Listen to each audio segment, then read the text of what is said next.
les matières. C'est la ouate qu'elle préfère, passive, elle est pensive, en négligé de soi. C'est la ouate de toutes les matières, c'est la ouate qu'elle préfère. C'est la Watt Tenouji qu'on préfère. Bonjour, bienvenue à ceux qui nous rejoignent. Il est 9h12, profitez-en, on est ensemble encore pour un quart d'heure. Bonjour Laura, merci d'être là. Et de vous êtes intéressée surtout à cette start-up dont vous allez nous parler. Elle est française, bien sûr. Elle a eu une idée excellente. Excellent. Oui, et en fait, c'est une belle histoire. Comme son, c'est des petits-fils qui s'occupaient de leur grand-mère, qui était malade. Et se dit, mais tous les vêtements qu'il y a dans les maisons de retraite, dans les EHPAD, dans les hôpitaux, sont vraiment pas pratiques et surtout enlèvent une forme de dignité à la personne. Donc, il se dit, mais si on crée une ligne de vêtements, donc en plus, 2 garçons, c'est plutôt amusant.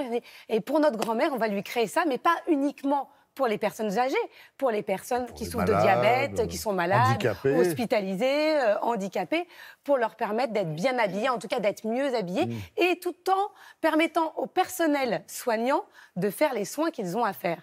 Donc nous sommes allés rencontrer un des 2 petits-fils.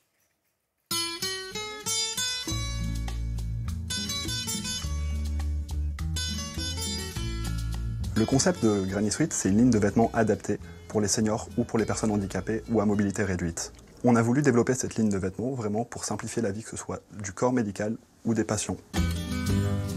On a constaté dans les maisons de retraite que le vêtement d'hôpital, c'est la dépersonnalisation. Donc en fait, nous, avec la ligne de vêtements, on a voulu vraiment apporter quelque chose pour rendre une dignité aux gens et aussi pour pouvoir les rendre plus autonomes. C'est bien sûr plus pratique lorsqu'on a des injections à faire, lorsqu'on a des soins, de simplement relever un pan du vêtement qui a été conçu pour ça, que de se déshabiller complètement, etc.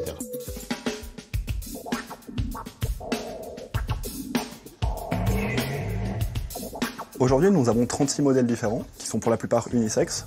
On a beaucoup de modèles pour les gens qui ont de l'arthrite. On a un t-shirt pour les diabétiques avec l'accès pour la piqûre et aussi un accès pour les perfusions. La plupart de nos vêtements ne sont pas avec des boutons, mais avec du velcro, parce qu'au moins ça ne laisse pas de point de pression quand ils sont allongés. Là, on va pouvoir jouer sur l'aspect un petit peu coquet, sur l'aspect un petit peu vie, respect de l'individu, en proposant des vêtements qui ne vont pas mettre en évidence le handicap, mais qui vont au contraire permettre de le cacher tout en permettant des soins de qualité. Ça permet de les valoriser, ça permet de leur montrer également qu'ils ne sont pas abandonnés de tous. Et le développement de produits spécifiques qui sont adaptés à leur handicap ou à leurs difficultés ou à leur nécessité de soins me paraît être quelque chose de très favorable aujourd'hui. Belle ouverture d'esprit, bel état d'esprit. C'est une affaire familiale, ça, Laura? Oui, c'est une affaire familiale et pour l'instant, c'est aux familles de financer ces vêtements. Maintenant, si vous travaillez dans un EHPAD, dans un hôpital, au moins proposer ça aux malades et aux familles, puisque c'est elles qui s'occupent d'acheter ces produits.